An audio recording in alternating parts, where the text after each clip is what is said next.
I'm Amanda Connor, and you're listening to Top 5 Comics Podcast.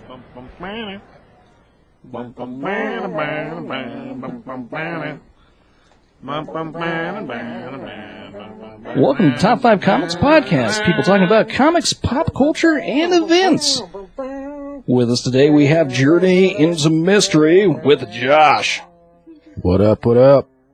We're also featuring the mighty CBS. I like how mighty. That's good stuff. And we're also featuring the irredeemable Rob. Hi. I like how you got the newest title. Well, I was running out of them.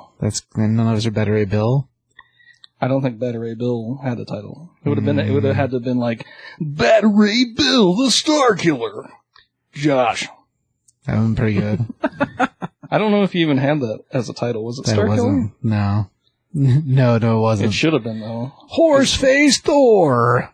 That title would have been awesome. Heck yeah. Too late now. Could be Guardian of the Universe. That's true. Battery Bill, Guardian of the Universe. He'll never get a movie, but he has a damn cool hammer. That's true. Or it could be, I'm a terrible character and should have never been invented. That's not true. Battery Bill is like the best thing ever.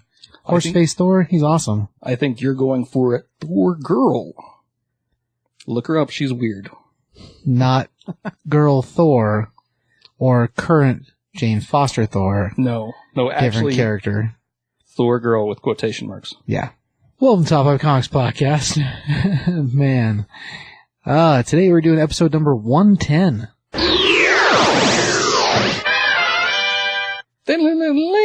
Oh, yeah. So books today we're going to be doing Daredevil number 600, Terrifics number 1, Lucy Dreaming number 1, which is from Boom Comics. Then we have Mera from DC Comics, and Cable, issue number 155. That's from Marvel, of course. I don't know why I didn't say Daredevil was from Marvel, because it is. And the Terrifics is from DC. So like a whole bunch of books that are, well, not all of them, a few books that are newer. So if you're not used to the titling, I mean, Terrifics is one of the New Age of Hero stuff that DC's doing. Mera, of course, is Aquaman's lady, and she's got her own miniseries right now. So that'll be good times. We don't have any Ross, which is getting to be more normal than not, which I don't like. But we still have a little bit of news, so no dogpile today, but that's all right. As far as news stuff, Willa from the Arrow TV show is exited the Arrow series. In the last 2 episodes, she had decided to move on to do other things in life, which was apparently her decision, so I guess we'll see what that leads to.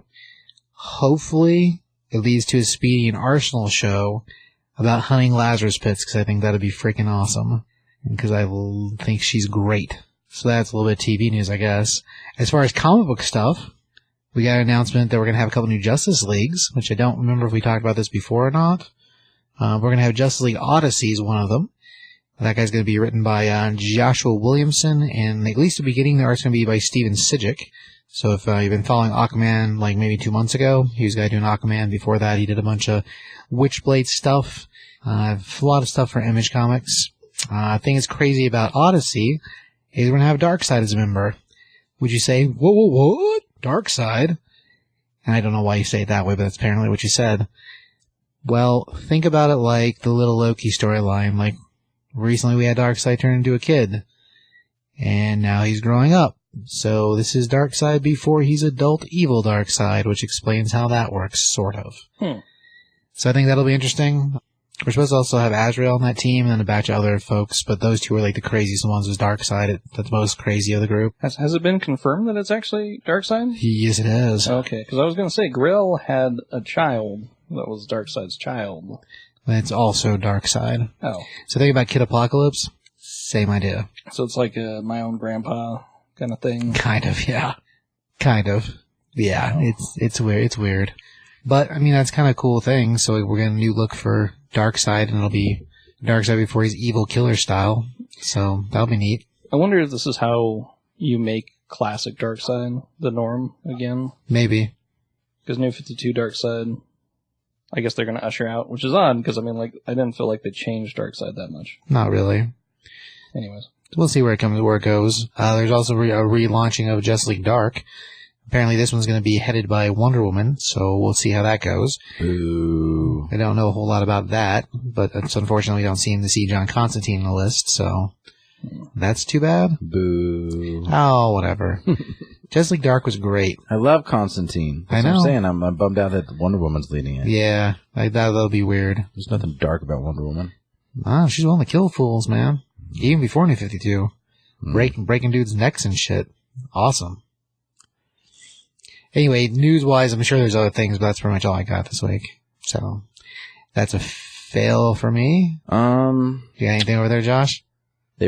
Marvel is going to bring back Fantastic Four starting in August. Oh, that's true. Yeah, kind of a big deal because they've been out of the game for a while, but since they kind of absorbed Fox, so to speak, that they have the rights back to that, so they can actually start doing the comic end. Yeah, the thing about that, though, is the movie deal, even though the money's been spent, like, it still hasn't been approved. So as far as the four coming back... It's a thing. At some point, I'm sure it will be, whether they make a new company or not. It's going to be written by Dan Slott and drawn by Sarah Pichelli. Right. So Dan Slott's Spider-Man guy.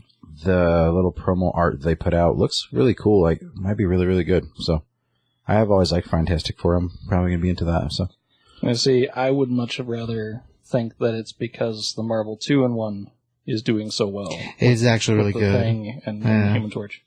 Well, I think Marvel's way of strong-arming the other companies into like trying to like was to make it all a thing again was to quit doing books like and not like with the X-Men. Even they quit making new mutants and made them Inhumans, and they started to do that to try to make because any new character any new mutant they created, they could use in a movie. And like Marvel was like tired of not having their own properties anymore. So the same with the Fantastic Four, they were just tired of it. I think so. That's why they just quit doing the book to give them no promotion whatsoever. Some of that's definitely true. A lot of that was and I probably am wrong with this, but I think it's Kevin Feige. He hates the X-Men. He hated them so much he had them removed from the promotional calendar where She-Hulk tells has the famous line on there. Oh, if you don't buy it this time, I'm going to tear up all your X-Men. He had that removed from the calendar. So it was like, if you don't buy my book this time, I'm going to come up and tear up all your other issues. No X-Men you mentioned. He was the driving force behind get the X-Men out of here. But Marvel definitely was big on... They thought they could just pull the switcheroo and just put the Inhumans in, and nobody would know the difference. They definitely tried. We know the difference. Well, I mean, it was specifically stated that that's why they were doing it. Like, because any new like mutant that they created was fodder for the cinematic universe over like. So that's who's Fox did. Fox is the one that had the rights to X. Well, has the rights to X-Men so still. I mean, and then they were just tired of not having it. They wanted their property back, so they were like, we're not going to give you any comic support whatsoever. And ultimately, that didn't really do anything. Like the same thing with the Fantastic Four, they still put their movie out anyway. Well, Fox went ahead and did it anyway, but they didn't like. But there was no comic support. There was no this. There's no. So like the movies, the X-Men movies have been doing okay, but like the Fantastic Four movies were horrible, especially that new one. Well, I would say legitimately as a comic fan, the Fantastic Four, whether they had a comic coming out or not, wasn't going to help. The Fantastic Four are a great idea, but like, it's kind of sad when you think about it. Like their focus is the family, and that's not something that people care about right now. I mean, really, like the family dynamic is not something that draws people into that book. Well, I mean, look over at DC with Superman. Superman's like truth, justice, the American way, family, like wholesome. It just needs to be written well. It needs to be drawn well, and that's the thing is. Like my biggest frustration with comics in general is this is like across the board that they bring on and they get people excited and they do like a 3-issue arc with a brilliant artist and a great writer, and then they just falls off right after that and they expect people to stay on, and it's like you can't bring somebody like I mean, I'm trying to think of I'm like totally blanking out a good artist. Ed McGuinness? Yeah, Ed McGuinness onto a book for 3, and everybody's like, yeah, this book's amazing. And then after that arc, he's done. It's like, I think that an artist needs to stick with the book for a while to keep people interested in it. Yeah, I would agree. I agree. I mean, right now the writers are the rock stars, so you got to keep that writer. Depends on who you talk to. Like Stephen Stitch is the same thing. Like he's such a fantastic artist that people will follow it simply because of the artist. But once we get past the arc, I mean, we straight up know guys that'll leave because he's not part of it, and it's understandable because usually they follow it up with somebody that's not even half the caliber. So like, as far as like rock stars either direction, I mean, it still slides both ways. I'll give you the writer phase is a lot hotter right now than other stuff in general. But as far as like a thing, the Four's always had a problem. Like everybody always talks, oh yeah, I can't wait for another Fantastic Four book, and we've been hearing that for at least a year. And like some of the people that are saying it are like really legit about it. And there's a whole bunch of others who are just like, oh, I just like the idea of a Fantastic Four book because when they were going, nobody read them. Yeah, that's true. Like in our shop, we didn't carry Fantastic Four at all for about 2 years. Like out of the 10-year stint, none. And that wasn't because the book wasn't coming out, because nobody cared. And then they decided they started killing people, and all of a sudden people want to get on board again. Oh, they're going to kill Johnny? Ooh. That's true. All right. Yeah, it's sad because the Hickman run was pretty epic, but I think the beginning of it, we didn't have it. Nobody was reading it. But, yeah, I don't know. I mean, hopefully it succeeds this time. But yeah, I hate it when the film stuff infects the comic stuff. And probably with Fox, it makes sense, but it's a bad way to do business. You know, it's really a slap to the comic people to try to pull back like that. And the downside is, I don't know if it was an official release or not, but somebody had mentioned, like, oh, we're just not going to put our best effort towards the X-Men.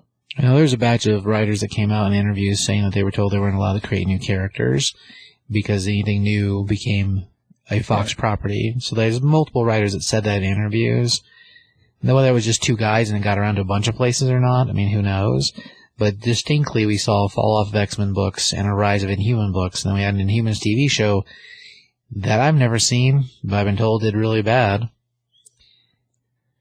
Yeah, it's true. And I mean, whether it was true or not, we definitely saw the amount of X books cut down. Oh, yeah, for sure. Yeah. It didn't last long, but... No, because it didn't work, you know? Right.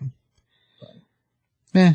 We'll see how it goes this time around. I mean, yeah, I think it'll be cool, and at least the 4 at the beginning will start good. And if they follow the suit that they were using in 2-in-1, like 2-in-1's been great. Like the Johnny and the Thing story, awesome.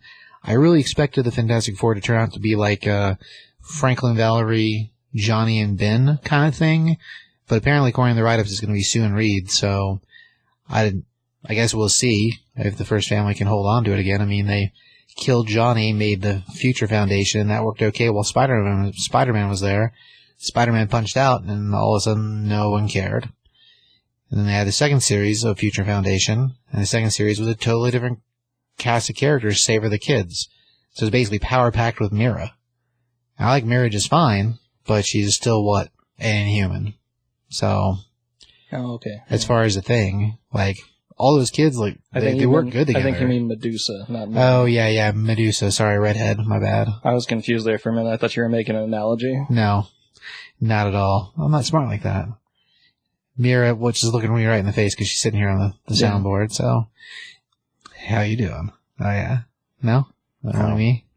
Because you can't see it? Okay. Issue 1 of Mera covers great. By the way. It's a pretty good book. Yeah, good stuff. Anyway, I think that's all I've got for new stuff. Is there anything else over there, Josh, that you figured out or seen? There's also, this is not, it's comic news, but DC has some big thing going on with Alex Ross where he's going to put out a bunch of limited lithographs, and his first one that is coming out is a reimagining of the first of Action Comics #1. Oh, the first cover, the first issue. Yeah, and it's like a lithograph. It's be a limited run, but it looks beautiful. Like, cool. I mean, Alex Ross doesn't do bad work, but I mean, it looks amazing. It looks really cool. So that's kind of exciting. I'm sure it'll be a couple $100, but. Oh yeah, for sure. But it's like, that's some new deal that he has. He's going to do some variant covers and some lithographs and things like that. So, I mean, lately we've seen a trend with certain artists that they get their own covers, And so they sell them through their own artware websites, like Frank Cho's got one. J. Scott Campbell. J. Scott Campbell. Yeah. As a person, as an artist, he's fantastic. But yeah, as far as that, Arthur Adams got one too. So like, it's a trend that I don't know when it started, but it's a weird trend because you're talking like $20+ books just because of the cover. And like, I get like a limited variant, and I guess the way these are working is they're purchasing them in the style of like they're a store. So the idea of like, if our shop was bigger, had more support in the Valley, then getting 5,000 copies of one issue would still be crazy because of where we live. But if we were like in a bigger city, it'd be different as a thing. But you know, whatever. Anyhow, yeah, that's cool. I like the Alex Ross thing. I think the dude's a great artist for sure, no doubt. Expensive lithographs, but you know, whatever. It's a fancy poster. If you don't know what a lithograph is, it's a fancy poster. Just in case you don't know, you know. Now you know. No, he's at the battle? I got in there early. G.I. Joe. I like how I'm playing with myself over here. You were doing fine. Thanks. Well, I guess so that's it for news. Ready Player One opened. Yeah. That's great. And it is awesome. Yeah, good stuff. That's enough about that, I guess. We can talk about that at another episode sometime. Do another movie one. So let's see, let's go move into comic books, huh? Just to let you know, there will be spoilers. Rob, you want to regale us with a tale of Daredevil number 600? I do, because it's a huge number. That's true. Marvel Legacy numbers. Yes. Good luck figuring that out. Well, the trick is to figure out, like, where you should start. Well, yeah. You could probably start with this, because it's, you know, the story title is Mayor Fisk. Yeah? So, just a little bit of, I guess, behind the scenes for this, or stuff that's happened previously that might be important to know. We wound up getting a sidekick kind of for Daredevil for a little while called Blindside. Blindside could use his suit to turn invisible. And Daredevil was kind of teaching him for a little while. Well, that makes us run into the Muse.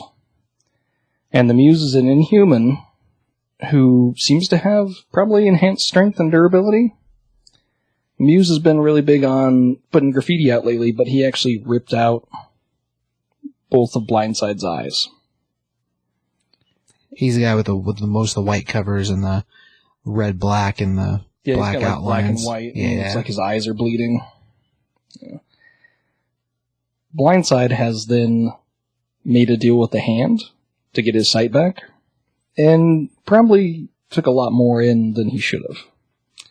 Meanwhile, the Kingpin's gone legit, ran for mayor, won, and decided to have Matt Murdock as his assistant mayor. Yeah. To kind of keep him close. He's also used the power of the mayor's office to put a open arrest warrant on all vigilantes. So most of the superheroes that we know can be arrested by the police now.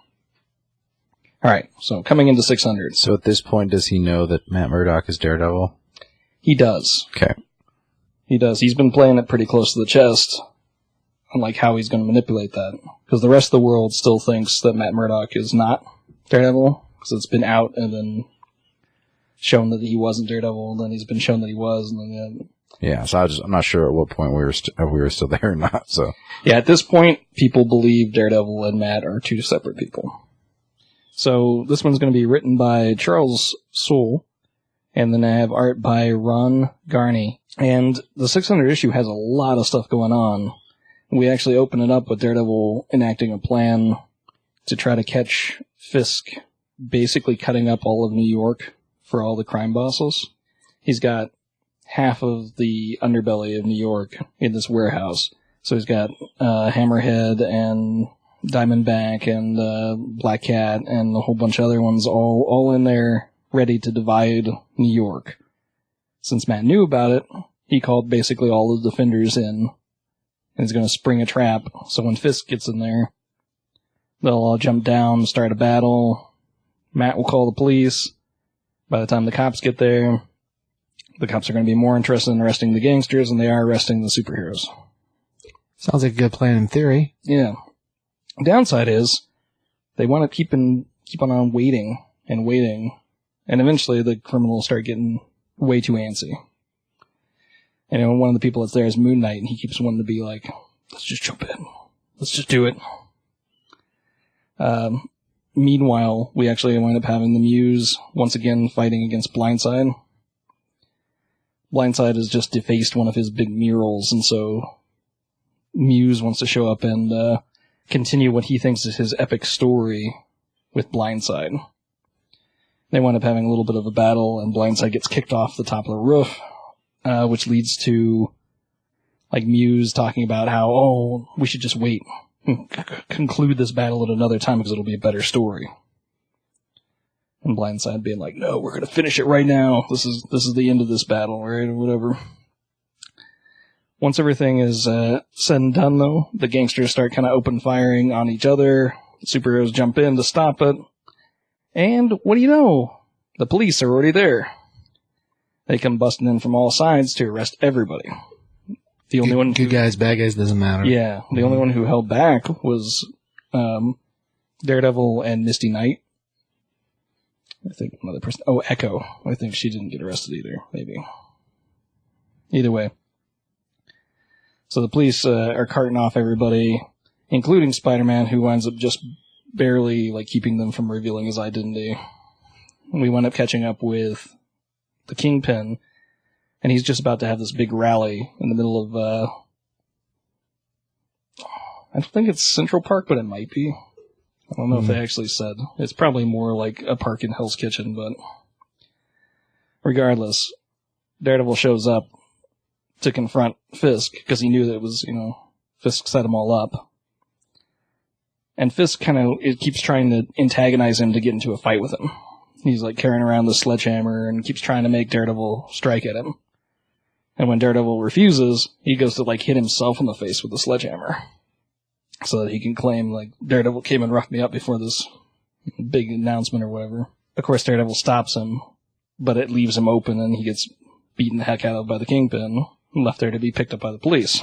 Meanwhile, we have Blindside and Muse fighting, and Muse is just working him. And finds out that he has new eyes. And he's basically like, I should rip out your eyes again. And he's like, oh, no, that would be repeating myself. So instead, why don't I rip out your tongue? And that's when we find out that, some of the deal to get these eyes left something much darker inside of Blindside. Something that wants a sacrifice. And when it comes out, it powers up Blindside a lot. So much so that he actually starts the roof on fire and is able to blow back Muse. And as Muse and him are kind of fighting, Muse is like, no, this shouldn't be happening. This is my story. You're supposed to be, just a bit character. And this thing inside of him is just calling out for him to kill this guy. So we'll leave the end of that kind of open.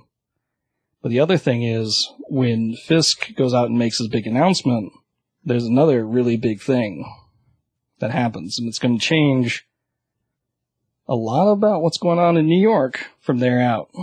And it's a kind of a big deal for what 600 is going to be. So I don't want to It's a pretty big reveal. Yeah, I don't want to throw that out right now. But basically Fisk's been playing a lot with his power as mayor.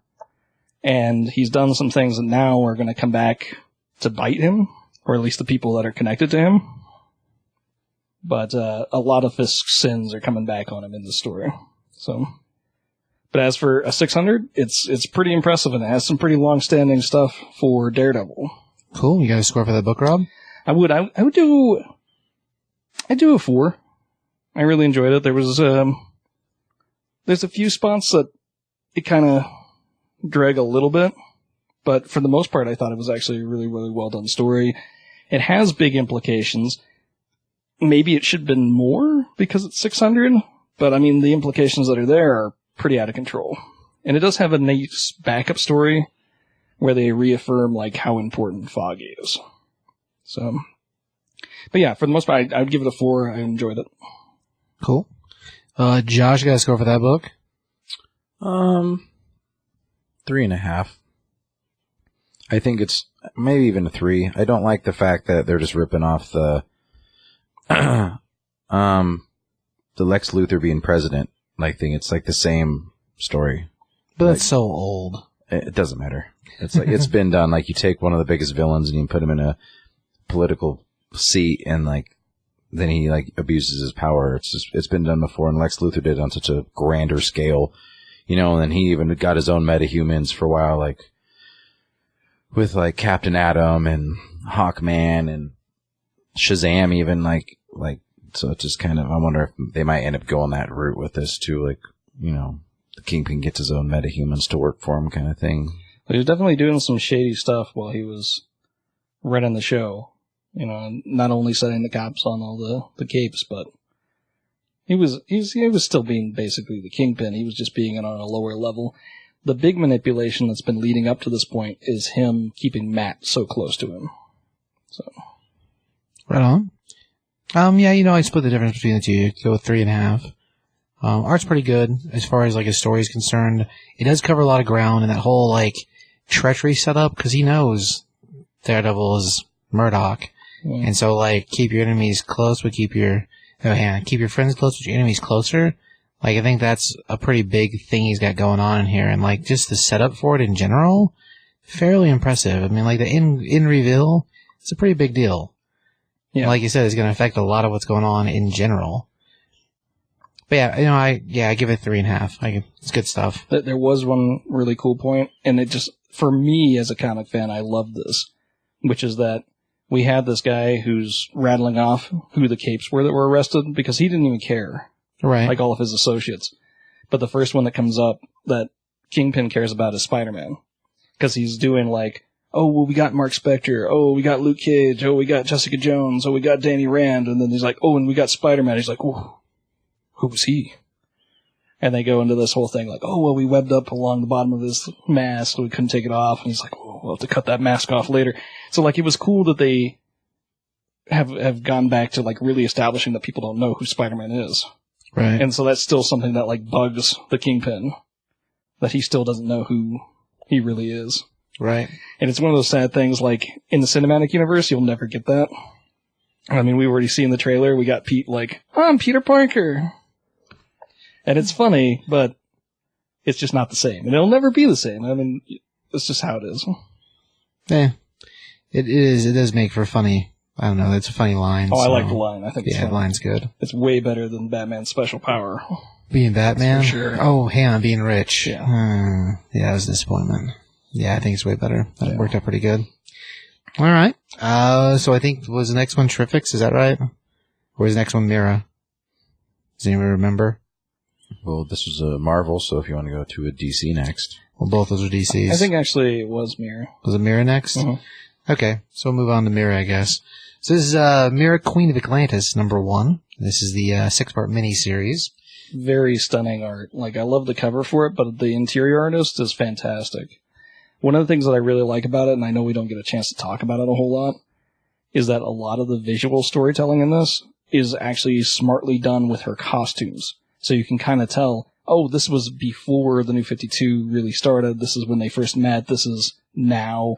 Because they really did a good job of keying the artist in, this is the suit she's supposed to be in, to really help tell that story.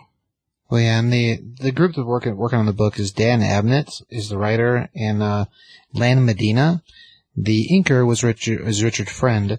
So if you were listening a few episodes back, we had an interview with Richard Friend. He's the guy who inked this particular book for Mera. Yeah, and he's amazing. He does a bunch of stuff. It's funny because inkers don't get a whole lot of credit, but when it's not done right, you really know they can really change the artistic quality. Heck yeah. So story-wise, when we open up in Holly Beach, Louisiana, which is important because the last time we saw a very particular character was during a really big event, and this was where he was. And that turns out to be who we're meeting, which would be Orm, the other Prince of Atlantis, I guess is what you call him. Ocean Master. Yeah. So Aquaman's half-brother. And the last time we saw him, he saved a family during the whole Forever Evil storyline. And then apparently he just decided to never move. And, like, him and the lady are a thing, and, like, he's been taking care of the kid. And we go over all these nuances. Like, he tells the kids bedtime stories about Atlantis and all these stories about the life he lived or about the ancestors that he has. Because Orm was never really the best guy in the world, but occasionally he did things that were entirely evil. But he's basically a bad guy. Anyhow, the kid is completely enthralled with him, loves the stories, and like him and her get along really well, and to the point that he's planning to make this his life. Like, the only reason he tells the kid the bedtime stories is so he doesn't lose the memories himself, because he's really into this idea of moving forward and just this being his life and everything else letting it go. Well, this particular evening, the son calls him Dad, which is not a normal thing, considering that, I mean, clearly he's not the boy's father, but the life has been integrated so much that that's where they're at. And he goes downstairs and he tells her all about it, and then while he's talking to her, we see a news clip on TV dealing with Mera getting in a fight down by the waterside and some destruction. And while he's hearing all this about the uprising in Atlantis, and the whole reason Mera is on the surface in the first place is because we've had someone else take over Atlantis. And even though she's named Queen, and at this point she's considered to be not banished, but in exile. In exile, yeah. Because the other guy running Atlantis doesn't want anything to do with her or Aquaman. And for whatever reason, Aquaman's not willing to take back over the throne, even though he continues to fight against the guy who's currently running the capital of Atlantis. Well, Orm hears all this, and he shatters a glass in his hand out of anger, just frustration. And she's like, "Oh, are you okay? Are you alright?" And she looks at his hand. Of course, it's not cut at all. She's like, "Oh, I forget. You superhumans have different... sometimes I forget you're so normal," which is not something you would ever think of a dude that basically wears, like, part of a squid on his face as a costume. Yeah, Ocean Master is pretty flamboyant, let's just say. Just in general. So we cut from there to Mera, and she's in the midst of a battle with a character named the Eel. And the Eel has similar powers to her, the telekinesis to water, which they name what it is in here, and it's got a particular name. I can't remember what the name is. I think it was just water kinesis. Yeah, that's right. Water kinesis. And the idea is that basically you can turn water into ice, so you throw bullets out of water, swords, knives, daggers, whatever. And he's currently winning the fight only because she's still injured from a previous batch of stories that happened in Justice League and a previous fight with the current king of Atlantis. He casts some magic spells on her, and she doesn't heal well from magic. So she's in the process of doing that while she's trying to fight this dude. And as he's talking trash, pretty much, he basically tells her that he was hired by somebody to kill her, and that's the only reason he's there. And the fight eventually turns into the water, which normally for Mera wouldn't be that big a deal, but part of the magic that was cast on her makes her not able to breathe water. So she's weakened a whole lot different than we've ever seen her before. And like the whole time the fight's going on, we get flashbacks of her remembering when she was trained as a kid and how she was originally raised to kill Aquaman. Like he was the target she was sent to take out. And then when she realized what he really was or who he really was, her whole entire life shifted. And so what she was bred for this entire time was basically to take him out. And now she's not that person. And the person she is very different. This is part of the time when the costume changes happen. Because of different shots whenever they're supposed to be getting married and whenever she was training as a kid. Like all that stuff leans to the time frame of what's happening. So if you know the costumes, it's a really cool, like, not maybe Easter egg, but like a cool thing, just in general. You know, what's one thing that's missing from that, because a lot of that is, like, pretty much marrying the 52 and her original continuity. Right. But there's no kid. Well, no, yeah, we haven't gone back to the idea of them having a son. Yeah. That's something I think is either just gone to history or maybe in the future, I guess. Well, honestly, it's not something that's... Aside from it being like another big Aquaman was the first to do this, right. It's really not that integral. I think most people wouldn't even know that he had a kid. Right. Anyhow, well, this leads to her, of course, defeating the eel, and the sheriff shows up and he's like, "Oh, we'll take care of him for you." And she's like, "Yeah, there's no way you guys can deal with him. I'm going to call the Justice League." So she gets hold of Superman and Wonder Woman, and they come down and they basically collect the eel to put him away in the prison, because he would have easily defeated the police officers, the normal officers. And while she's talking to the two of them, they discuss what's going on in Atlantis and how Arthur's been so separate from everything lately and why he's been so separate. And then that leads to her paying a visit to, we get to reveal that Tula has been living on the land also, which we hadn't seen her in quite a while. So Tula, one of the other Aqua girls, has been living on land with humans and integrating real well with them, and has decided that maybe she belongs with the humans also. And she's been helping Mera heal for the most part, is what she's been trying to do, help her integrate with human society, talking and things like that. Anyhow, so she moves on to have a meeting with a diplomat in the government, dealing with the idea of the U.S. not getting involved with the idea of what's happening with Atlantis. And it comes pretty clear that as long as it doesn't spill onto the surface, that we don't care. So solve your problems yourself. As long as it doesn't land on U.S. soil or on the surface, that the surface world will not bother them. And of course, Mera's like, well, I understand that. And then they make, I don't know, not really a pact or agreement or whatever, but it's like a understanding is had between the two ladies, so the senator and the queen. Yeah. I also kind of felt like she was reaching out to her as basically saying, like, we want diplomacy. Like, we're not just combat-based. Oh, yeah, she was selling the idea that Atlantis as a people didn't want to be at strife, and the idea of the surface world being afraid of Atlantis, well, Atlantis is afraid of the surface world the same way. So everyone's on equal grounds. So that basically is what they went over. So there's a lot of, like, government-type diplomacy stuff. But it's worded really well, and it's important as far as the idea of Atlantis working with the surface. And, like, her being the queen, it's a different position for her, because up to this point, she's always been Aquaman's girlfriend. Well, unless they were married, and then it was the wife, and she's the queen by proxy. But at this point, she's been put in that position because Arthur won't take the kingship. Granted, the other guy is taken over, so right now that's why the exiles happen, but she's basically been put in that position by the people. So, as far as being a thing, this is the first time that we've really dealt with her as, like, a queen. Like, really. Even in the old stuff. Anyhow, so there's a pretty big catch at the end of this, which will shape the way the next couple issues go for everyone. Orm and Mera and everybody involved. So I'm going to leave that off the page because it's a pretty big, like, it's kind of a big gotcha. I mean, you could say you saw it coming, but, man, we haven't talked about Orm in, I don't know, the better part of 3 years as a thing at all. I mean, Forever Evil happened and ended, and we haven't seen him since then that I can remember. Nah, not really. So. Well, maybe here and there, but. Man, not anything that was substantial. Not as anything. So, score-wise, I mean, I give it a 3. I mean, the writing's pretty good. The story's pretty good. I like the art just fine. I dig Mera as a character, so I think that's really cool.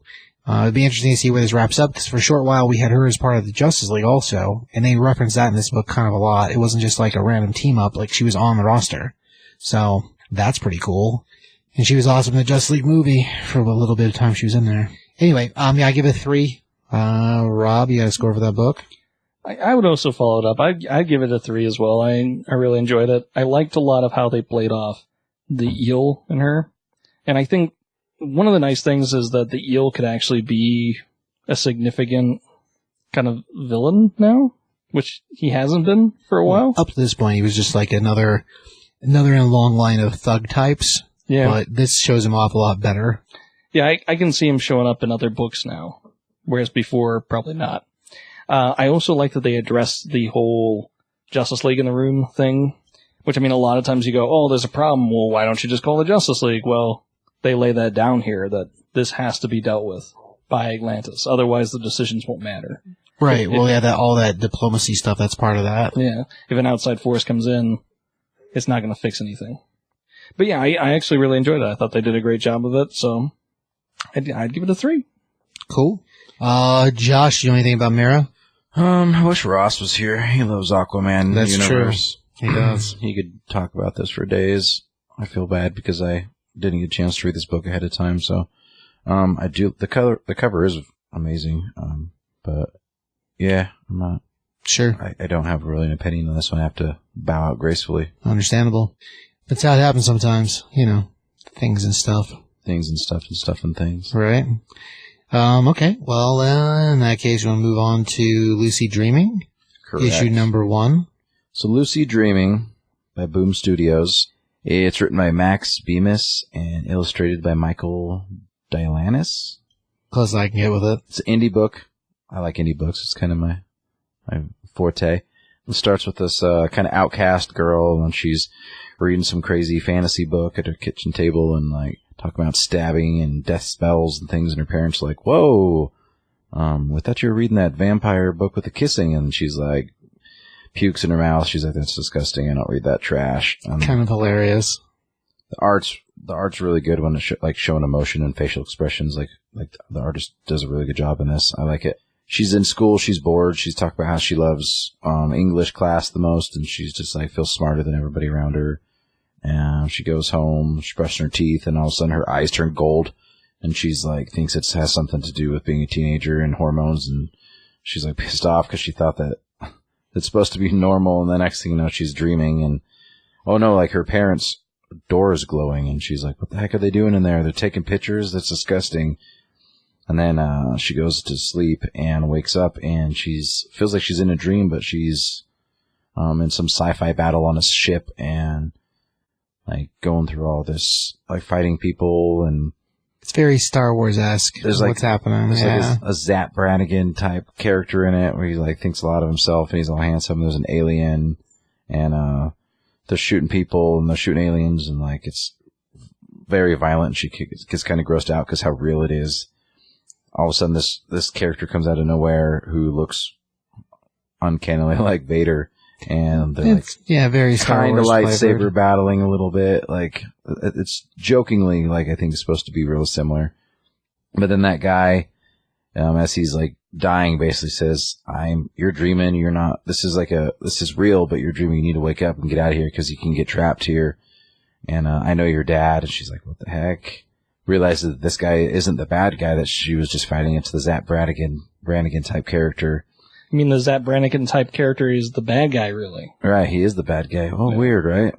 Well, it's all a matter of if you think about, well, just like Star Wars, you think about how the Jedi are supposed to be non-caring, non-giving, non-relationship connected. It's all the things that are negative about that. And then because this Vader type was in love with the lady, they decided to persecute him and drove him to basically be a tyrant, I guess. And we kind of get all that in like a very short period of time. And there's a kind of funny part in there where she's like, normally when I realize I'm in a dream, I wake up from the dream. And then like that follows suit with a dude getting shot in the throat and basically throwing up his guts. It's hilarious. And then she gets shot in the arm. She's all pissed off. She's like, that hurt like really bad. Like, right. That's not normal. But then after she gets all pissed off at that guy and starts yelling at him, then she wakes up. And her parents are like, oh, your eyes are glowing. We need to have a talk. Dun, dun, dun. And that's the end of the book. But it's a cool book. I liked it. Yeah, I like indie books. I like just kind of random stories out there. They're not connected to anything. It's kind of nice sometimes when you don't have to read like 50 other books to have an idea what's going on in the universe and like what's gone on the last 4 years with somebody. Just like a brand new, fresh start. I like that. So I think that's why I love indie books so much. Hey, you got a score for that book there, Josh? I give it a solid 4. Cool. I really like the art and stories. Stories entertaining. They write like the teenage angst, like teenage girl angst real well. So. Well, Rob, what do you think about the book? I give it a 3.5. There's a lot of things that they did really well in the story. I mean, the artist maybe not like the highest caliber, but I think it serves the story really, really well, which is always a great choice. Their take on kind of presenting a Star Wars that we all recognize, I think was really well done because it's unique in its own way. I think as we get going, we're going to learn that people like, aside from our main characters, are kind of just trapped in their roles. And so in theory, in his role, he was the hero, but this other guy was cast as the villain, and it didn't matter that he was actually, not really as bad as they all thought. But he was stuck in that role. But I really enjoyed it. I thought they did a good job of it. And like Josh was saying, they really do capture the idea of like a teenager who just doesn't fit in and kind of what her headspace is and kind of trying to figure out where she exists and where she fits in this world. Right on. I follow suit. I give it 3.5 also. I mean, yeah, Bemis did a really good job. I mean, as far as the story is concerned, like, I like how the tone works in the book, too. Because, like, when you first open up, all the tones are very, like, all the colors are very, like, light pastel-ish. And then when we get to dream or other reality, everything's very vibrant. And, like, there's a lot of background texture and a lot of... So, like, the two different contrasts next to each other, like, while she's in school, thinking to herself, like, how she doesn't fit in, how everything in school she hates, like, all the subtitle text of her thinking while she's in class versus the art after she wakes up in the dream. And it's, like, a very different style of coloring. And I like that a lot. I think that's really cool. I mean, it's a mini series, so we'll see where it goes as far as the thing overall. I mean, at this point, the big mystery is the catch at the end where you're like, well, what the hell? Because up to that point, could have been anything. I know they're selling the way she reacts to her parents in general is very, I don't know, I think it's hilarious.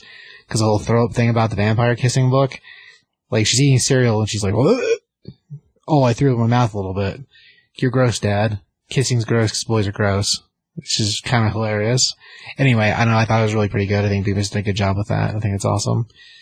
He's in a band, too. Like, I don't remember... He used to do Warp Tour stuff a lot. I can't remember what the name of the band is, though. Oh, we looked that up the other day. Yeah, there's actually two of them, but I can't remember... Yeah, I can't remember what the name of it was. Oh, he's Max Bemis is in Say Anything. Yeah, that's the name of it. Yeah. Say Anything, and then there's another one, like, Two Tongues or something like that. Like, it's a joined band. Not the movie, but the band. Right, not the movie. But yeah, toured Warp Tour a lot. It's just a super group with the guys from Say Anything and the band Saves the Day. Oh, the second band, yeah. Two Tongues, but yeah. Right. Yeah, he's just trying to jump on that Gerard Way bandwagon, I guess. Like trying to be Gerard's super weird, and be this a one's singer and a less crazy. comic book writer as well. Sure, good stuff. As far as the thing, I dug it. All right, let's move on to the Terrifics number 1. Okay. So, Terrifics number 1 is got Ivan Reyes and Jeff Lemire. Jeff Lemire writing it and Reyes doing the art, yep. Yeah, doing the art and writing on it. They were trying to trick me with having them both labeled as storytellers. That's how they get by with things. I know this isn't Lemire's. No, Lemire's. He is a good writer, but he's a terrible artist. His blocking isn't bad. Oh, you know, you shouldn't say that about the guy. I think he's a terrible artist. Some there people are really plenty like of other people like him just fine, because I'm told every day that I'm wrong. Well, not every day, but a lot of days. Yeah. I strongly disagree with that, but the man is a fantastic writer. Fantastic. So, we would be banned to say that this book doesn't have some connection to the Dark Knight metal. True, yeah. Mostly that connection is relating to the egg that we'll talk about. I'm sure that he was revealed before this point. Well, we see him in issue 3 of Metal, like the egg we do. Yeah. As far as explanation of the egg, that comes a little bit later. Yeah. But it's also connected to where Mr. Terrific's been and kind of some of this plot at the beginning of the story. So, we jump into Stag Industry. And it's been a little while since we've been here. Well, the Stag in general, like Stag, what he's known for, which is what this thing verse starts with, is being the fault of Metamorpho existing. Yes. Like, Stag Industries is like a evil, well, maybe not evil. They're a business company that is competitive with Mr. Terrific's company and Wayne Tech and a few of the other ones. But they're not, I wouldn't say they're straight villains, but Stag's a real jerk. He's kind of a super sciencey guy. If you were looking for a movie analogy, he's kind of like Justin Hammer in the Iron Man series. Okay, I could go with that. He just wants to stand on the shoulders of giants. Like, right. He doesn't quite understand the science, but he's close. So, in this case, while Mr. Terrific was out in the metal story, people thought Michael was just dead, and so his business came up for auction, and Stag pretty much grabbed it up. Sure, bought up all the parts to it. And so we wound up having Jarva show up to, like, escort Mr. Terrific in, who just kind of appears in one of his T-spheres. And, of course, Jarva's like, you don't have any business here. You know, I can't even believe that Mr. Stag let you come by. And we kind of get this exposition about how Stag has come up with Mr. Terrific's technology and whatnot, and that the only reason he would be calling him is that he's got in over his head. Right. Which we pretty soon find out that he has. Oh, yeah, for sure. He's managed to use Mr. Terrific's technology to open up a doorway to the Dark Dimension, which is where all the stuff's going on in Batman Metal. Right, bad news. The Dark Dimension itself has unpredictable reactions to this dimension, and people of this dimension. In this case, Metamorpho was sent in, and when he came out the other side, he was nuts. Like, his body had been changed to, like, different types of nth metals or whatnot, and he was just raging. Couldn't find himself. Big problem is, Stag can't figure out how to close it. And Mr. Terrific's like, whoa, we're gonna have to use our secret weapon, and of course he brings out the egg, thinking that he can use the egg to somehow help Metamorpho. Well, as soon as the egg gets, basically attacked by Metamorpho, who, like, breaks his restraints, it wakes up, and it becomes Plastic Man, whether you like him or not. And, like, Mr. Terrific tells him, like, oh, you gotta shield us from this energy of the dark dimension, and so he, like, eats them, and then carries on a full conversation inside of himself. Yeah. Yeah, the idea of his shape change has been taken to a huge level in this book. Like, whenever they're working on it, it's gotta be, like, all the time. Okay, Plastic Man's doing this, Plastic Man's doing that. Like, it has to be notes on every page, because he's always doing something. Like, I think this is probably the best use of him as a character I've ever seen, or I've ever read. Because I really don't care for Plastic Man most of the time. In this book, I thought he was dynamite, but he was also super useful. It wasn't just like, oh, I need to get this glass across the room, and stretches his arm, like they do with Mr. Fantastic sometimes. But he also has, he's got a pretty big personality, and I think they got it in this too. But while they're in the dark dimension, they have to kind of figure out where they're at. And at the very beginning, they get besieged by a bunch of spiders. And while they're fighting the spiders, they realize that they're not on a regular landmass. They're on this giant desiccated corpse. Yeah, like Celestial style. I know it's not Celestials or Marvel, but yeah, that's what this thing's like. The best way to describe it. Like, yeah. It would be like having Thanos' body out, or not Thanos, I'm sorry, Galactus' body out there, and people are just living on it. Except this time, the people are actually little bug things. Yeah. That are trying to eat these guys. Yeah. Well, it kind of winds up being a sort of miscommunication, because the spider things are not really there to attack people. They must be somehow connected to the host. Because pretty soon we're introduced to Phantom Girl, which if you're a Legionnaire fan, you'll recognize her. But this is kind of a new origin for her. And she's always had like a weird thing where she's been around for a long time. But I don't think they've ever explored it in the New 52. So now that I can remember, no. Yeah, I don't think so. She kind of explains that time works differently here. And we sort of see that she's been here for a very long time, like most of her life growing up. Yeah, she explains that, yeah, she's been there a long time, but she couldn't tell you how long she's been there. And they both, like, all three of them recognize that she looks like a ghost. And she explains to, oh yeah, well that's what my species of people can do that. We can go intangible, but ever since I've been here, I've been stuck intangible. So she's basically been living like a ghost on this crazy body in dark space for who knows how long. Yeah. Along with that, when she says what planet she comes from, which I'm not even going to attempt. It's a weird name. Like, everybody's kind of like, yeah, well, I haven't heard of that. Because it's a planet that hasn't even been founded yet. Or hasn't even really been found by the rest of the universe yet. Yeah, in theory, it's something that is a Legionnaires thing, so you're talking 20, however many years in the future. Yeah. So, yeah, as far as a thing, it probably doesn't even exist yet. It's possible. It's well off. But as they explore on, they find this ancient device. And she's like, oh, don't worry about that. Nothing can, do anything with that. And Mr. Terrific's like, well, maybe you just didn't know how to activate it.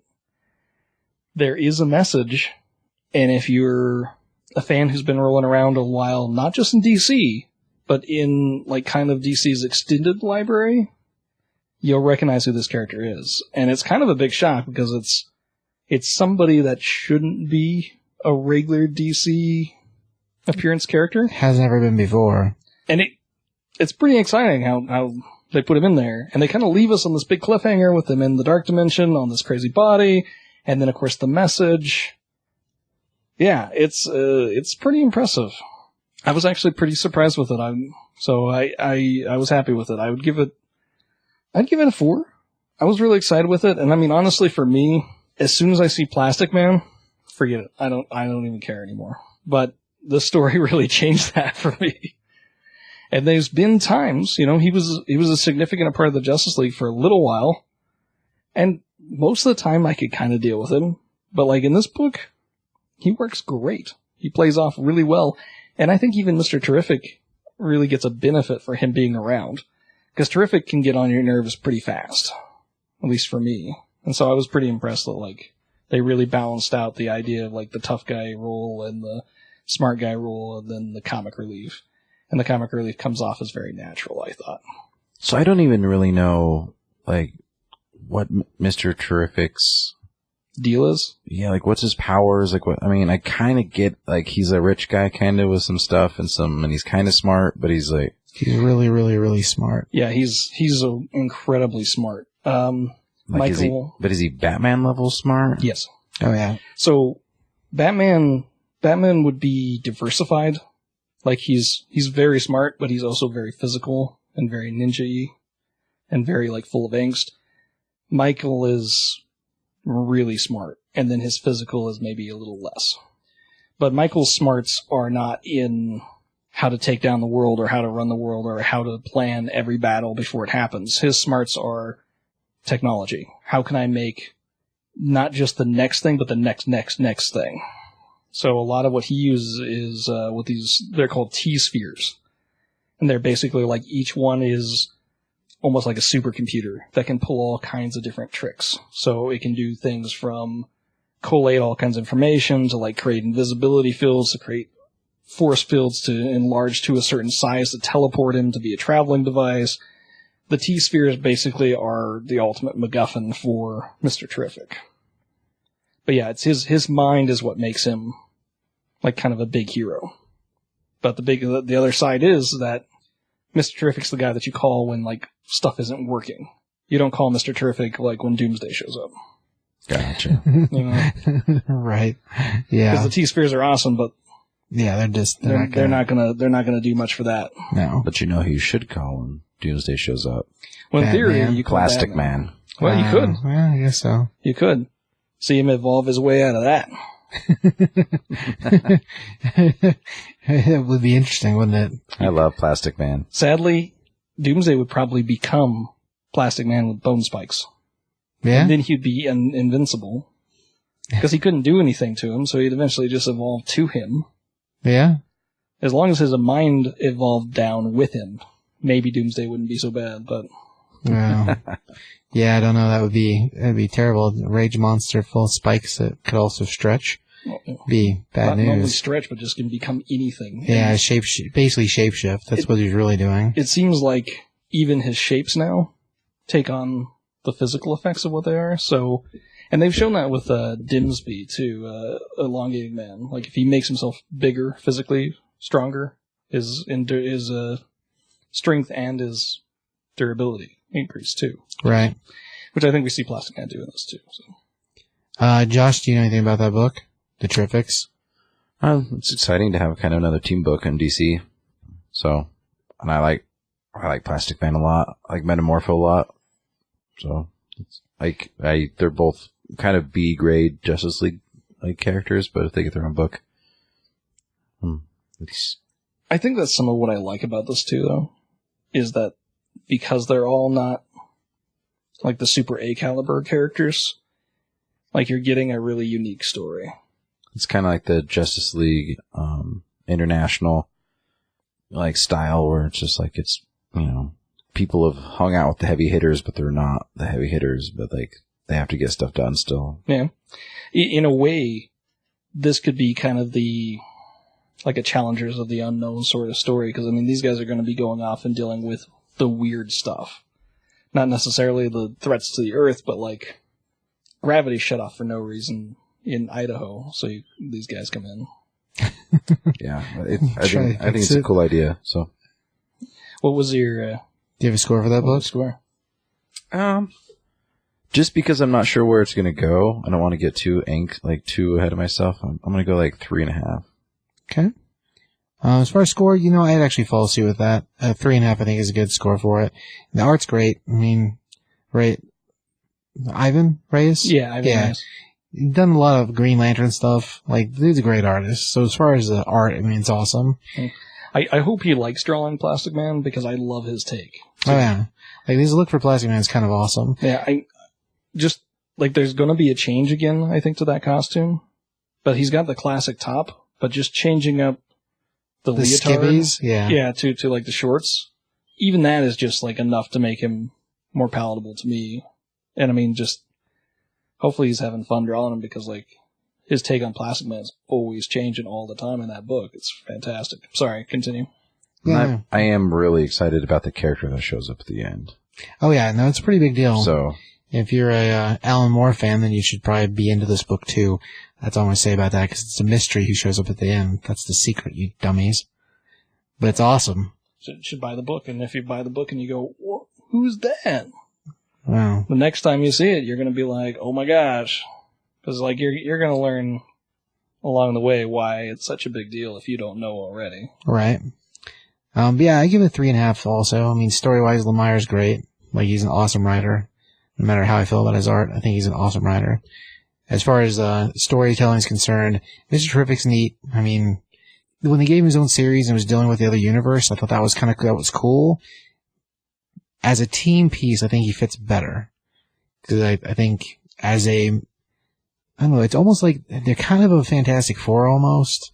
I mean, granted, we don't get all the pieces in this book, but simply what we've seen from the next couple issues of things, art-wise, it's like they took Mr. Fantastic and split him into two, because we get Mr. Terrific, who's a genius, and they get Plastic Man, that's the stretchy part. And like you said, Plastic Man, I don't mind him, I think he's funny.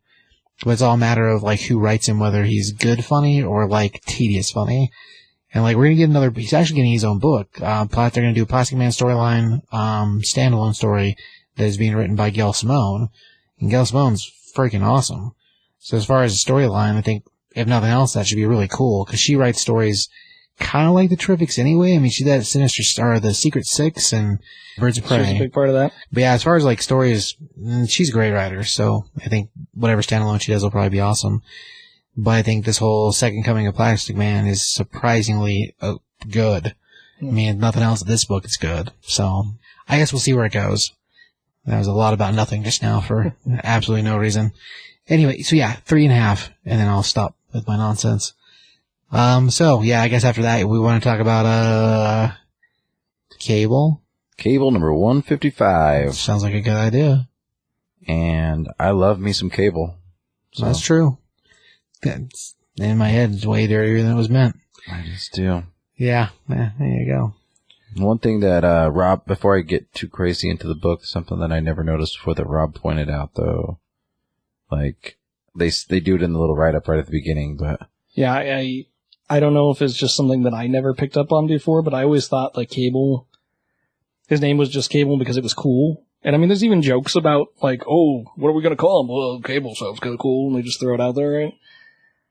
They make a connection at the beginning of this in the catch-up that's talking about his time, like where he's lost his time as a child by being taken into the future to deal with his sickness. But from the future, he comes back to the past to change things. So he's like a cable from our timeline to the future, from the future to the past.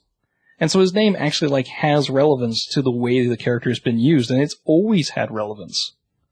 And I just like, it kind of blew my mind a little bit, like, oh, damn, like, maybe there was a little more thought put into this or not, or maybe somebody just was thinking really hard about it recently.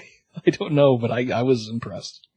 Either way, I never noticed it either, so it's, I mean, if it was the thing, I didn't know. But I never really thought about that as well. But it's a cool thing, so. Yeah, I like the concept. I don't ever remember anybody bringing it up in that fashion prior to this, so whether it was a thing or not, I'm not aware of it, but... And Layfield's definitely not that smart. Kind of brilliant. Well, he's not a writer, he's an artist. I mean, he does write things, but... He created him, so... Yeah, but that doesn't mean... So he's not that smart. He's like, I'm gonna call him Cable. Whatever, man. Just tell us about the book. Why you always gotta be so protective of that guy? Because he's not as bad as everyone says he is. Mm-hmm. But No, I met the guy. He's not that bad. I'll give you, he has been dick to other people, but I never had a problem with him. He's never been mean to me. So I guess that's good, I guess. I'm going to, you go, tell us about the book. Before you start, I'm sorry. This is actually a fantastic book if you've not read Cable before, because there's a lot of his origin stuff in here to get you kind of interested in who he is. It's kind of a good jump off point. Like if you want to, even if you have read Cable in the past or are into him, but like need a jump off point, this is a good one. So, because it's Past Fears Chapter 1. It's written by Zach Thompson and Lonnie Nadler, and German Peralta is the artist. In this book, it just starts with a flashback of him like running through some crazy techno-organic forest thing, chasing after him. Like it looks like it might be a nightmare, and he's just running away from it. And he comes upon this house, and like all these people are being attacked by this monster, and his techno-organic virus in his arm starts freaking out and going nuts, and then it just flashes forward to him. He's in Japan, like fighting a sentinel and saving some young girl who's going to be she's a mutant, but her powers haven't manifested themselves yet. And he like saves her and then takes her and her parents to the future to keep them safe. Then goes to where he's in his safe house, is kind of taking care of himself, and he's thinking about his daughter Hope. Which next page, which I haven't seen her for a while, that's why I asked you earlier if she'd been around, but like Hope appears and she's shows up at the X Mansion, and Kitty Pryde is kind of excited to see her, gives her her own room and say, hey, if you want to teach a class, kind of like hinting out that she'd like her to stick around kind of thing. And she's just kind of tired, just wants to just chill out. She wakes up in the middle of the night and this techno-organic virus monster just comes out of the dark and starts attacking her and telling her that he's going to make Cable suffer and he's going to do it through her if he has to.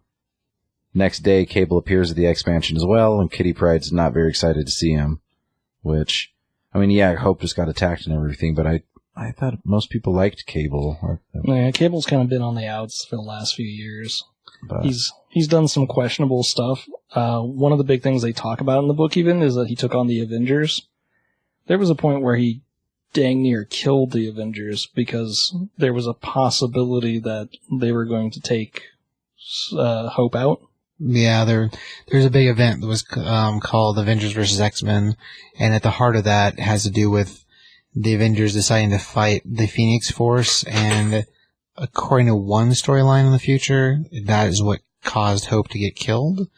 And since Cable was at the time in the process of dying, he decided, well, if I'm going to do anything, I'm going to protect my daughter, and that was going to be leading to killing the Avengers. So we messed him up real good. And then there's a whole batch of X-Men that weren't real X-Men members that weren't exactly fans of him traveling through time with her, because they all wanted a batch of them wanted her to hang out and be the next Messiah, and the other batch just didn't want her to be with Cable. So there's a mixed line of whether that was good or bad for her. Ultimately, at this point, it doesn't matter because now she's grown up. So there you go. Makes her all tough and badass, though. It's true. Oh, no, agreed. As far as the thing. But yeah, when she's a small kid, like half the X-Men, like there've been no... This is all after House of M stuff, so there've been no like other mutants born, and she shows up and she's a mutant. She's the first mutant born after that. She was. And so like, at that point in time, half the X-Clan was looking for the next coming Messiah, and they wanted this kid to be on their side of things. And Cable's like, she needs to be raised with the option of having a future that's her own choice of future. And they're like, you're crazy, Cable, because, I mean, look at you and your crazy eye and all your guns. Which I think everything that's going on right now, I'd take Cable's side over all those guys. Oh, no. Yeah, as far as that's what I have to say. I mean... Like yeah. Avengers, you want to mess with my daughter? Cool. I'm going to mess you up, F you up real good. Yeah, Cable also has, in the books following most of that stuff, took a very, like, no F's standpoint. Like, he was just doing whatever he was doing, and it was like, if it makes sense to me, that's fine. I don't really care if it makes sense to anybody else. Because a lot of those people are, like, superheroes, and ultimately, Cable he's just a soldier. Like, he's a soldier. He comes from a war-torn future, and he just wants to make that not happen. And he's going to do whatever it takes to make that happen. And that's why I like him, because he's just, like, he doesn't give any crap about anything. He just is like he just wants to get the job done. Yeah, his actions can definitely be seen as too extreme. Abrasive. Yeah. that too, yes. And so, yeah, he hasn't made a lot of friends with the current, like, regime of X-Men, and Kitty has always been kind of more on the side of, like, the Angels. So her and Cable probably, yeah, they don't get along too well. I wouldn't say see eye to eye, and at this point, she's pretty well running the Xavier school, so... She's the current headmistress. Yes, she is. And so, like, Cable shows up, and he's, like, one of those dudes that kicks the bucket over. That's not something you want in your school, especially if you're supposed to be in charge. So anyway, picking up right there, he shows up, and she's all like, hey, Hope got attacked last night, and I know you were going to show up, and she's needs to be safe, and you need to leave her alone. And he's just, like, teleports by her. He's just like, I'm not going to deal with you. And, like, go straight to Hope's room, and they have, like, a heart-to-heart about how I just want you to be my dad, and want to spend some time with you. And he's like, yeah, sorry, I've been missing. Being away from you is keeping you safe kind of thing. And she's like, no, we're going to take this thing on together. And so they devise a plan after they hug and make up and are friends again. And next thing it shows that, like, Cable's in the woods and he's getting ready to fight this thing called Metis, like Metus. I think that's how you say it. Metis. Maybe. Metis would probably be how I'd say it. Yeah, I pronounce it as Metis too, but I don't know. So basically this thing is just like a techno-organic monster that's overrun. I think there's a being underneath it that is just overrun and taken completely over. And it starts making the virus in his body go crazy, and he's fighting it, and he's letting it just kind of like attack him and let him win. So then Hope has a chance to come out of the dark, and like she paralyzes it, like, or something. He uses his, like, she mimics Cable's powers, uses the telekinesis to hold it still, so that Cable can start, like, absorbing that techno-organic virus back into himself to save whatever the being is. And then that's where it ends. So we're not sure where we're going to go with that. And he looks all huge and distorted and, like, freaky. So super crazy looking, yeah. Josh, you guys go over that book? I give it a 4. I'm really excited where it's going to go, because it shows a preview in the back of another character that I like. So he comes in the back of the next issue, and that's exciting. So I give it a 4. I like Cable a lot. I like what they did with it. I like the art. The art's good. So. Heck yeah. Rob, what do you think about that book? You know what? I may have been taken in with some of the kind of promotional art for this, where I wasn't super happy with the look of the book. And then the book comes out and it's dynamite. I don't like to do this very often, but I think a 5. Because there's a part in it that we didn't talk about, where Hope gets something that looks like it is a complete mirror of something that Cable's had forever. And it's never been explained. And so this is like an incredible lore thing as well now for Hope, where she's been changed forever as the story goes on, and it kind of answers where this may have came from on Cable. I love that this also goes back and it touches all these kind of storylines that maybe we wanted to forget, or maybe we just haven't thought about forever. Like the really weird storyline where Jean and Cyclops are sent into the future and living in proxy bodies. Like, we touch that. We touch failed timelines where the X-Force gets killed. We touch a failed timeline where Nate and him are together dealing with things. We touch all kinds of little different elements of Cable's life in this book. And I think it's done so well. It even talks at one point of, Hope brings up the point that she, like, I kicked you out of X-Force because, like, how crazy you were getting, which I thought was cool. So yeah. If you were reading that one, holy cow, that book got out of control really fast. I don't think it was in a good way, but it was out of control. Like, that's one of those ones where you try to explain it to somebody who doesn't read comics, and they're like, comics crazy. Stuff got out of control. I'm not even going to bother trying to explain it here. But yeah, I would actually give it a 5. I was really, really impressed with it, and I guess I didn't expect to be this impressed with it. So, yeah. Cool. As far as score, yeah, I give it a 4. I mean, it's a really strong book. The implications from, like, this particular issue as far as leading forward, I think are going to be freaking awesome. Just the little bit this thing does. Like, all the legacy stuff is really cool. Like, all this stuff, like, we haven't seen him as the kid from the sand with the small body and robot arm in so long. And it was, as far as a thing, like, it was really cool how they even touched Nate Gray a little bit. Like, how often have we seen that? Not at all. So as far as, like, a thing, like, all the legacy stuff is really cool. I thought that was really neat. I like the stuff with the way you were talking about the change for her. Because as far as, like, a book, well, this would be where that happens. So it's almost like it's not really a costume change, but kind of is. So as far as book chase-wise, I mean, if Hope continues to be a popular character, this would be like one of those books that turns out to be a key later simply because of that. Granted, it's hard to say if that'll be what it is because it's too early and it's age as a book, I guess. But as far as a thing, all that stuff was really cool story-wise.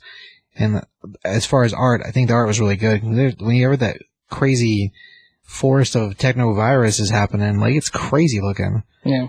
Awesome, but crazy looking. And honestly, even when Cable's arm is freaking out, that's like shades of old Cable, too. Oh, yeah. It looks exactly like I remember it being from some of those older books where they had like the real stylized, like, oh, his TK gave out and his arm goes nuts. Like, it looks just like what they were doing in those 90s books. And then the, like, it was X-Men Destiny when he got the spear for a little while. Yep. Like, just in that storyline, too, his arm was like that whenever he would lose control of it. So, like, really meticulous detail in this one. Yeah, I mean, it reminisce of the time when, like, this is the storyline where Jean Grey was still alive before she died, and Cable and her were on the same X team together, and she just really she takes a liking to Cable, you know, even though it's not, like, her real son, like, she just takes a liking to him, and she, like, helps him, like, with her psychic powers, helps him, like, pretty much push the techno-organic virus almost completely out of his body, and then she gets attacked, and then because she'd pushed it almost all the way out, it just comes roaring back and goes all nuts, and it takes him a minute to organize it and hold it at bay and stuff. That's what it reminded me of, even as far back as that. So, that was like late 90s, early 2000s. So, yeah, they have a complicated relationship. So, Jean and yeah. I mean, you could almost do a whole show. Yeah. On the whole Cable and Summers family line, because there's a lot of craziness when you get into that stuff. So, well, and then Nate Gray's supposed to be coming back. Yes, which I'm excited for. Cable's seems like he's kind of becoming his old self again. Jean Grey's coming back. There's just a lot going on. Well, yeah, as far as like return of characters, yeah, I think it'd be neat to see Nate in a book again. I think that'd be cool. Yeah. I agree. I've always really liked the X-Men. There's some storylines that I wasn't super happy with, but... Yeah, his whole Walk the Earth weird tattoo outfit I was not a fan of, but... I think... The rest of the stuff before that was cool. What I missed the most, I know that they kind of did another series a little while back ago, but like... And I know that Marvel's taking full advantage of him, but Deadpool and Cable together, I think, are like the best buddy team-up book of my personal favorite of all time, because they're so different, but he's like, Cable's like the one person who can like calm Wade down and like make Wade listen, and it's his kind of, I know that like they're gonna doing everything else on the planet with Deadpool right now because he's so popular, but I always liked the two of them together. Yeah, the Cable Deadpool series was really pretty good. Like it was good. Deadpool Cable, different thing, but Cable Deadpool was awesome. Alright, so let's see. I guess that'll be it for books, right? That was the last one. Cool. So Rob, what'd you learn today? I learned that I can actually stomach Plastic Man a lot more than I thought I could. As long as it's the right flavor of Plastic Man, and you're okay? I guess. I was kind of dreading the Terrifics, because I was like, Plastic Man. Oh, Plastic Man. But you know what? I was wrong. Speaking of flavor of plastics, do you guys remember Master of the Universe toys in the old days? Like, your Stinkor figure, like, they bonded the plastic with patchouli oil.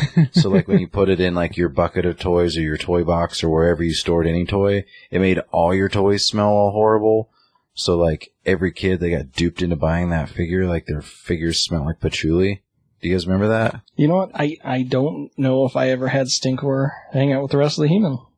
No, he usually just kept in his own box. Yeah, I liked Stinkor. I had him. I had Mossman and Stinkor, and I don't think I put either of them in with the rest. And the way, like, I read this thing, like this scientific, like, explanation of how they made him, and that's why that the patchouli, like, never stopped smelling, because the way that they bonded it with that plastic. The other figures quit smelling like it eventually, but, like, he never, like, to this day, he still smells like that.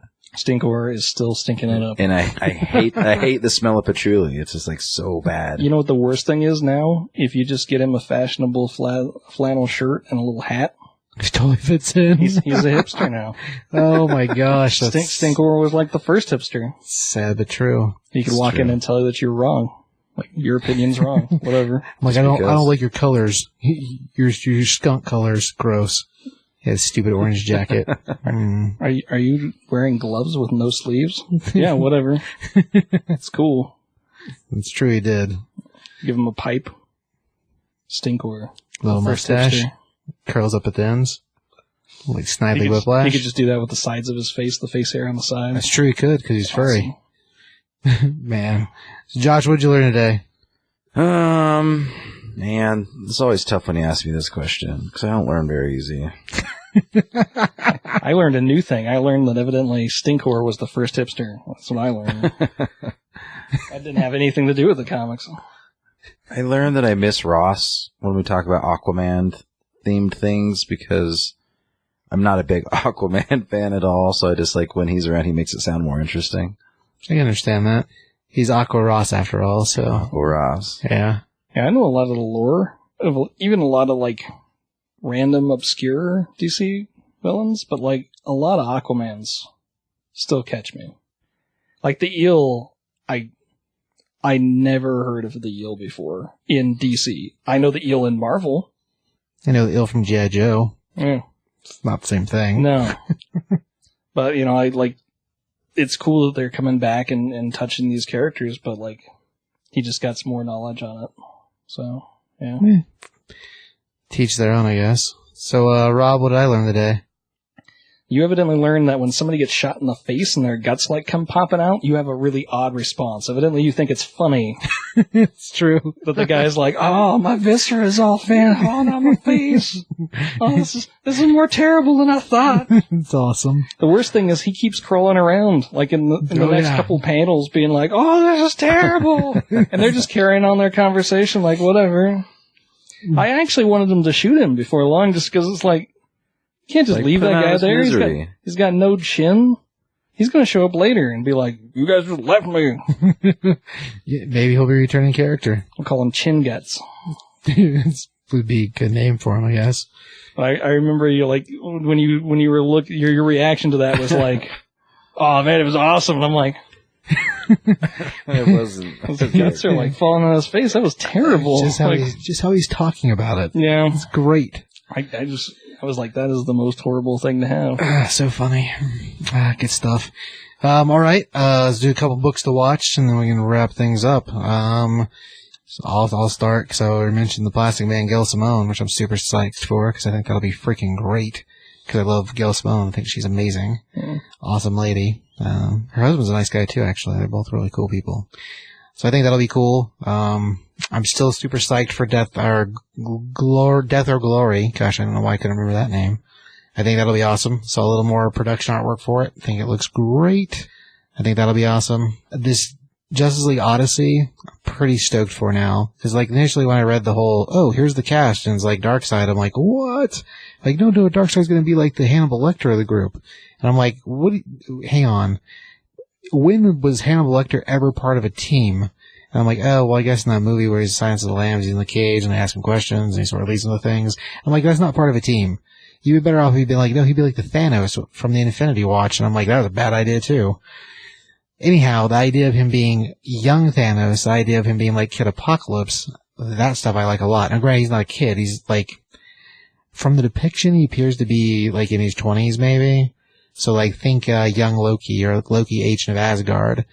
Like, I like that concept. I think that'll be really cool. And I like a Justice League Dark. I mean, I do miss Constantine, but those are all 3 books I already talked about earlier, so there you go. Rob, any books to watch? Yeah, you know what? Actually, I remember we did talk about the Justice League before because one of them had Harley Quinn on it. And it was like the smart guys. That's not going to be a staying team. Like there's going to be a batch of teams that break up during the miniseries, so the No Justice miniseries. Right. Okay. And then after No Justice spits out, these are 2 of the other teams. We're going to have a Justice League team, and then we're going to have Justice League Odyssey and Justice League Dark.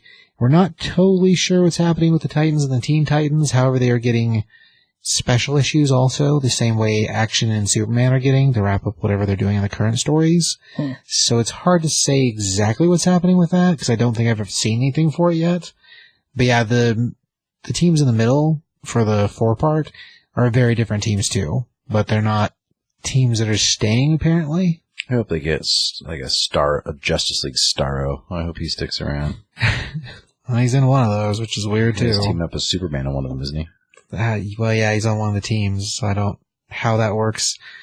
In my head, still doesn't make any damn sense, but alright. I guess we'll see how that goes. So, for me, I think actually X-Men Red has been fantastic with Jean Grey back and doing her thing. We got the Nate Gray series to look forward to. I can't remember what they're going to call that. It's not Cable, so... Yeah, I don't remember what the name of it was. I'm really excited to see Dan Slott's ending for his run with the Red Goblin. Yeah, the Spider-Man stuff's been awesome. And I was actually pretty excited when for you to tell me like the Fantastic Four was going to have Dan Slott on it. I know there's people that are like, oh, tired of Dan Slott, but whatever. Like I thought his run on Spider-Man has been fantastic, and his take on Superior was great. Oh yeah, awesome.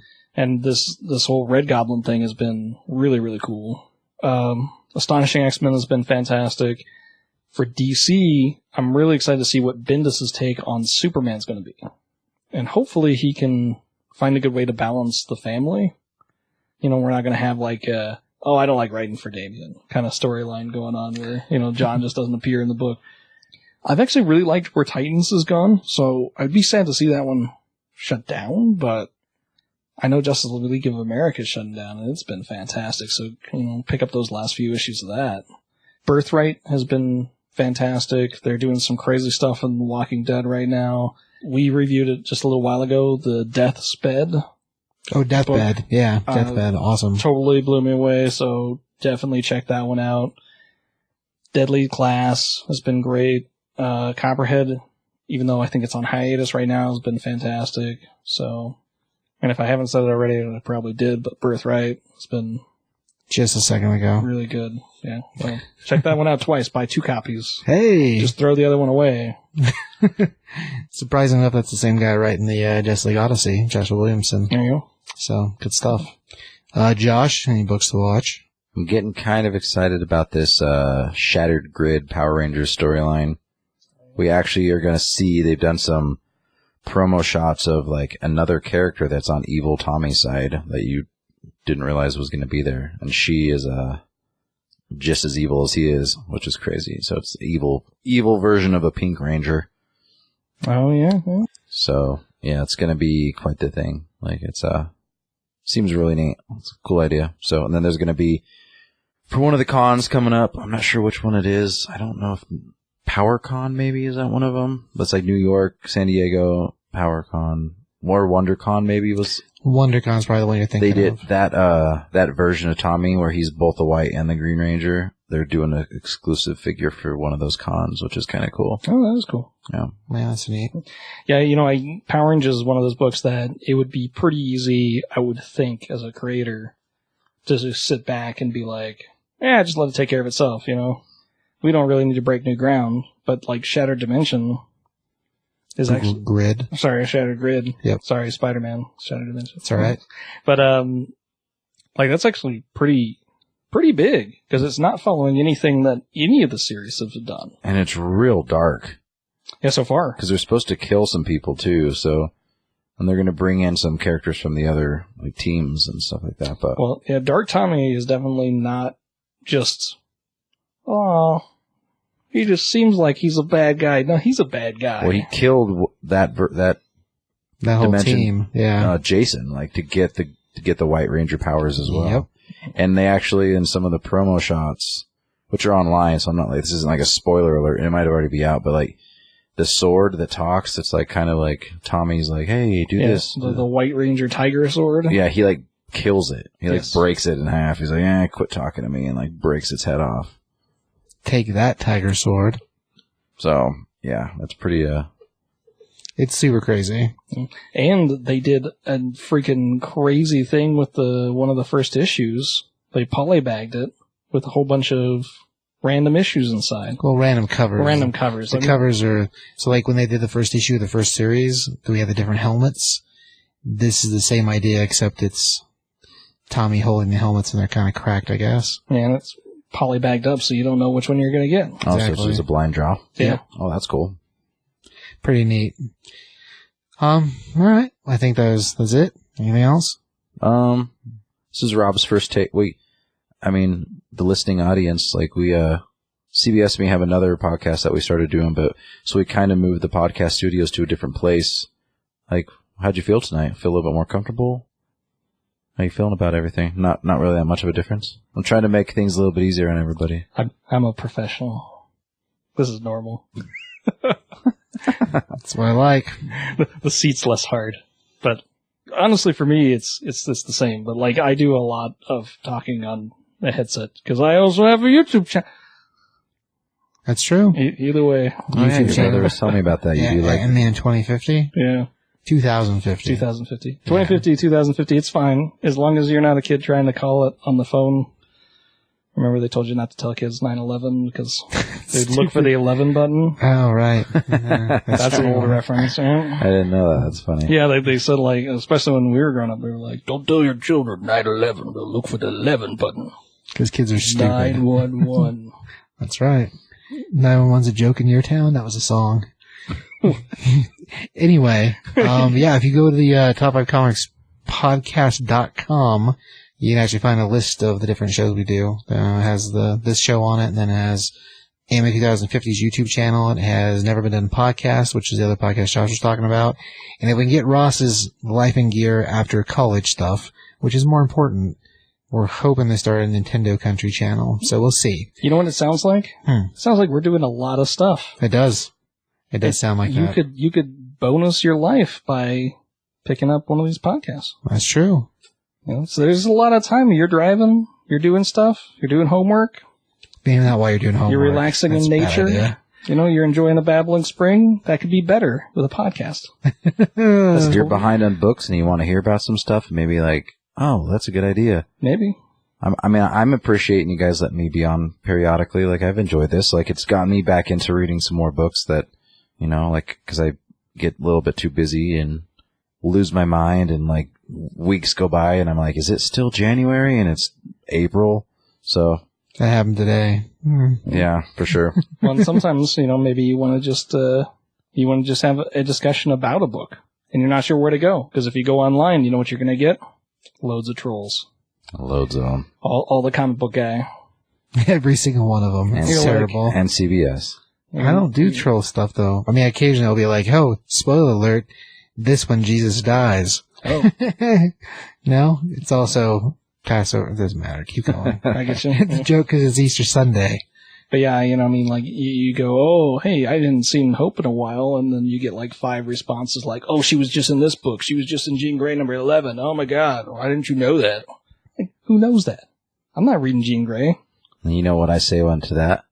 I can't wait till I get to your house and you find out that I set your house on fire. Did you know that? Okay. See, that's they're going to be like, oh my gosh. That's the problem with going online to get your stuff on a blogosphere. You should just come to the show. That's true. And then you get good results. And those of you that are listening should tell your friends. You know, maybe tell them that it's better than it is, but tell them that they come in anyway. And leave a comment on YouTube. Actually, not YouTube, sorry, on iTunes. iTunes, yeah. So, okay, so if you get all the way to the end of the show, then good on you. You get 2 points. Yeah, follow it, rate it, comment. Right. So the first 5 new comments that show up on iTunes, we will have digital codes for our random comic book. Because we have a whole batch of those things. Because we love you. And we want to hear from you. Exactly. And honestly, you know what? You even want to go further than that. Not only will you get the thing if you're one of those first few, if you're like, hey, I would really like to know what your guys' take is on Sideways, put that out there. Because, we wouldn't mind talking about a book that you want to hear about. Sure. Maybe you want to know what's going on in Doomsday Clock. Yeah, throw it out there. Finally a 4th issue. We don't mind talking about it, Or maybe you're like, hey, I don't understand why these numbers are the way they are. Maybe we'll take a few minutes to talk about legacy numbers or whatever. Put your questions out there so we can respond to them, both on the site and on the show. Sure. Okay, so now we're done because I was like a wrap up that was way longer. Or than put your else. opinions on there so I can tell you that they're wrong. Is that a good one? No. No, that's not. Well, I mean, if they are wrong, then of course they need to be told. Otherwise, they'll never learn. Yeah, we're done. Taki. Don't die. Taki. Stupid. Not gonna do it. Ooh, right. See, Mike and Josh will get along real well. Not gonna do it boat in the don't die boat. Because you really shouldn't die if you're in a boat because then you basically drowned, I guess. Or burned up, blown up, exploded. That's all you can think.